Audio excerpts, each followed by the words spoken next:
You did everything right. You tracked every dollar, categorized every expense, downloaded the spreadsheet, you even color-coded it, and it worked for 11 days. Then Tuesday happened. The car needed new brakes. A friend's birthday dinner you couldn't skip. The supermarket bill came in 30% higher than budgeted because apparently even cheese has ambitions now. By month end, you were back at zero again. Here's what really stings. It's not the money. It's the quiet voice that creeps in. I'm just bad at this. I don't have the discipline. I'm not a spreadsheet person. You are not bad at this. You are using the wrong system. Meet Alex. Alex is 31, earns $68,000 a year, and has tried approximately 19 different budgeting methods over the last 6 years. Alex has tried the envelope system. Alex has tried zero-based budgeting. Alex has tried the 50-30-20 rule, the 70-20-10 rule, and one particularly dark week. A system he invented himself that involved color-coded sticky notes and a level of optimism that bordered on delusion.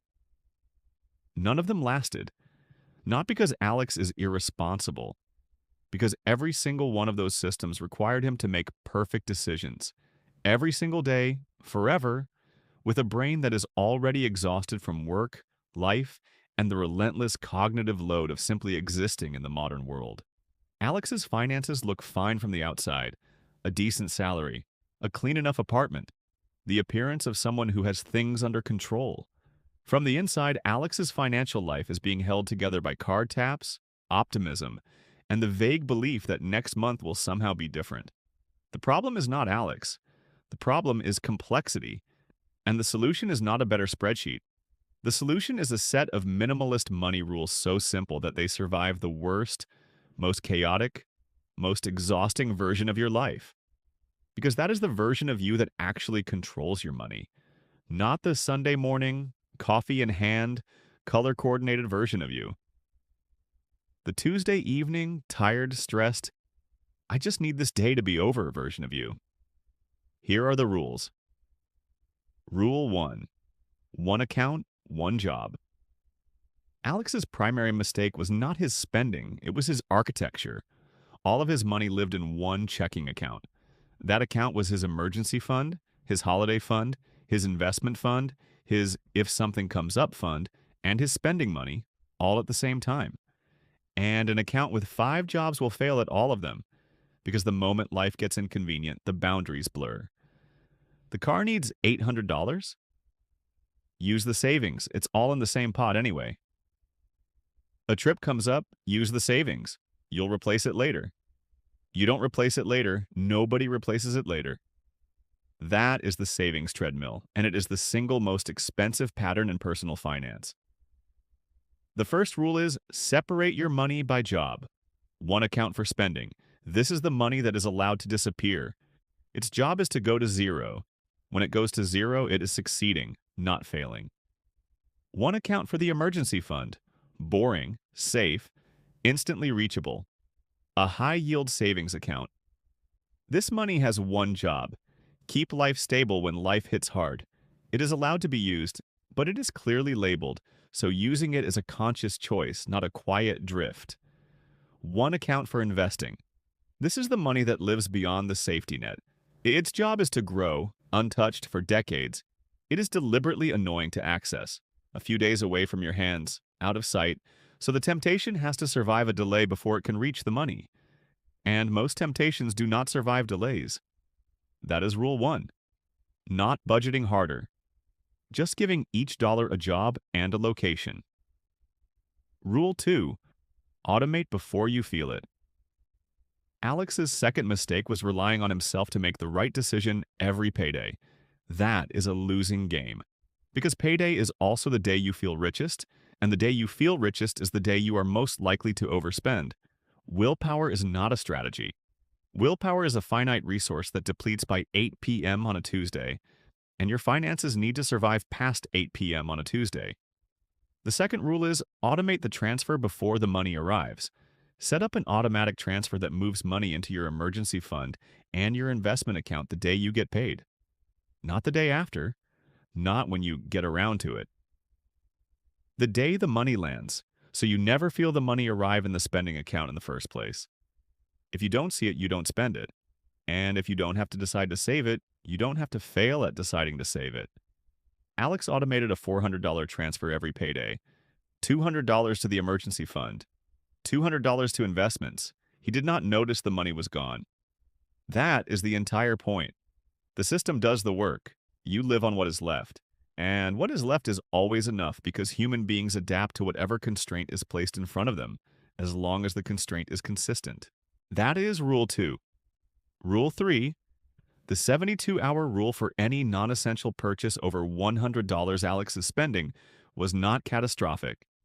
It was death by 1,000 card taps, a jacket here, a gadget there, 3 books he was definitely going to read, a subscription to a streaming service for 1 show he has now finished. None of these purchases felt reckless in the moment. That is why they are dangerous. The third rule is simple. Any non-essential purchase over $100 has to wait 72 hours. Not forever. Just 72 hours. That is not a budget. That is friction. And friction is the most underrated tool in personal finance. Because most impulses do not survive 72 hours. Most impulses do not survive 72 minutes. The jacket that felt essential on Friday afternoon feels embarrassing by Monday morning. The gadget that was going to change your life feels like a thing you already have 4 versions of. Friction does not require discipline. It just requires a pause. And a pause is free. Alex started applying this rule, and within a month, roughly 60% of his non-essential purchases had evaporated. Not because he denied himself, because the impulse expired before the money left. That is Rule 3. Rule 4. The lifestyle freeze. This is the rule that feels impossible until you try it, and then it feels like cheating. Every time Alex got a pay rise, he upgraded his life. Not dramatically, just a little. A slightly better apartment, a slightly nicer car, a slightly more expensive weekend routine.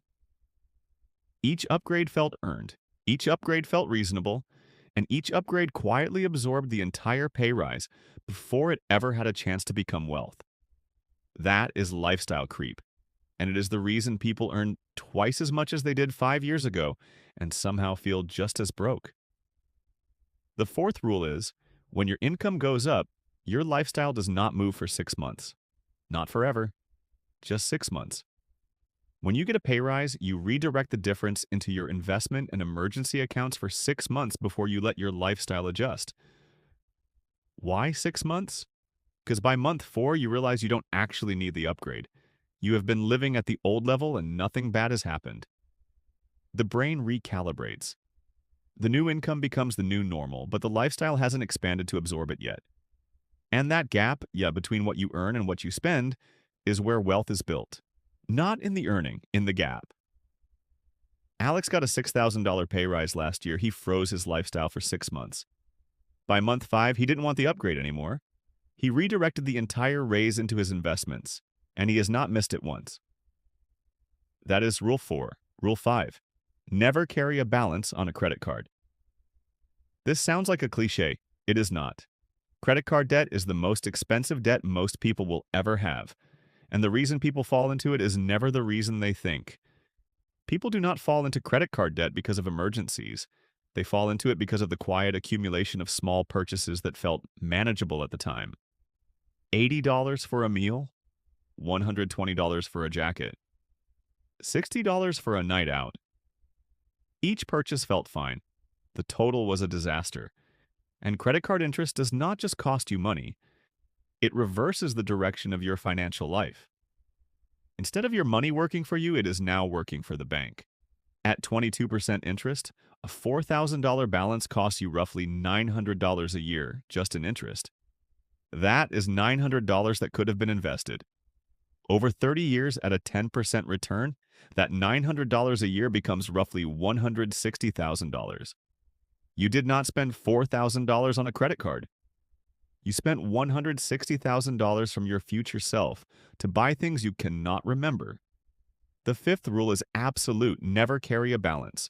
If you cannot pay for it this month, you cannot afford it. That is not a moral judgment. It is a mathematical one.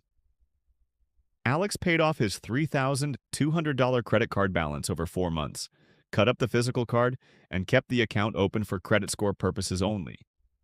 He uses a debit card for everything now, and the disappearance of credit card interest from his monthly cash flow was the single biggest financial improvement he has ever experienced. That is Rule 5. Rule 6. Pay yourself first, automatically. This rule is the one that ties all the others together. Most people pay everyone else first. They pay the rent, they pay the bills, they pay the subscriptions, they pay for the food, the transport, the life. And then if there is anything left over, they try to save it. There is never anything left over. Because money that sits in a spending account will be spent. That is not a flaw, that is physics. The 6th rule is pay yourself first, before the rent, before the bills, before the life. Automatically. The moment your salary lands, a portion of it moves to your investment account and your emergency fund. Not after you have spent what you need to spend, before, because the money you pay yourself first is the only money you will actually keep. Everything else will be consumed by a life that is always hungrier than you planned for. Alex now pays himself $500 on payday before a single bill is paid. And he lives on the rest, not because he is disciplined, because the system makes it automatic, and a system does not get tired. That is Rule 6. Rule 7. Track net worth. Not spending. Alex spent years tracking his spending. He knew exactly how much he spent on coffee, on transport, on subscriptions. And it never changed anything, because tracking spending is like counting calories. It tells you what you consumed, but it does not tell you whether you are getting healthier. The 7th rule is track net worth, not spending. Once a month, Alex opens a simple spreadsheet. He enters the total of his investment account, his emergency fund, and his checking account. He subtracts any debt, and he looks at the number. That number is the only number that matters, because that number tells you whether your system is working, not whether you had a good month or a bad month. Whether you are actually moving forward. Alex's net worth 6 months ago was $4,200. Today, it is $11,800. Not because he earned more, because the rules started working. And the number going up, month after month, is the feedback his brain had been missing the entire time. That is Rule 7. Rule 8. The future tax question. This is the last rule, and it is the one that changes how you see every purchase. Every time Alex is about to buy something, he asks himself one question. What would this money be worth in 30 years if I invested it instead? Not as a guilt trip. As information. $100 invested at a 10% average return for 30 years becomes roughly $1,750. So when Alex is about to spend $100 on something non-essential, he is not asking, is this worth $100? He is asking, is this worth $1,750 of my future self's money? Sometimes the answer is yes, and that is fine. But sometimes the answer is no. And the question gives him the information to make the choice consciously, rather than by default. That is Rule 8. Alex is 31. He is not rich. He does not have a perfect system. He still buys coffee he doesn't need and occasionally orders a takeaway he regrets. But his financial life is no longer chaotic. It is stable. Not because he found discipline, because he found rules that survive the worst version of himself. And that is the point. Minimalist money rules are not about perfection. They are about resilience.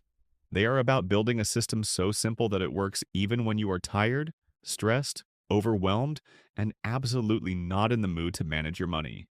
Because that is when the system needs to work the most. If this felt uncomfortably familiar, let me know in the comments which rule you are going to implement first and which one you are currently breaking. And subscribe if you want more videos that treat money like the life story it actually is. Because most people don't need a better spreadsheet. They need fewer rules that actually survive Tuesday.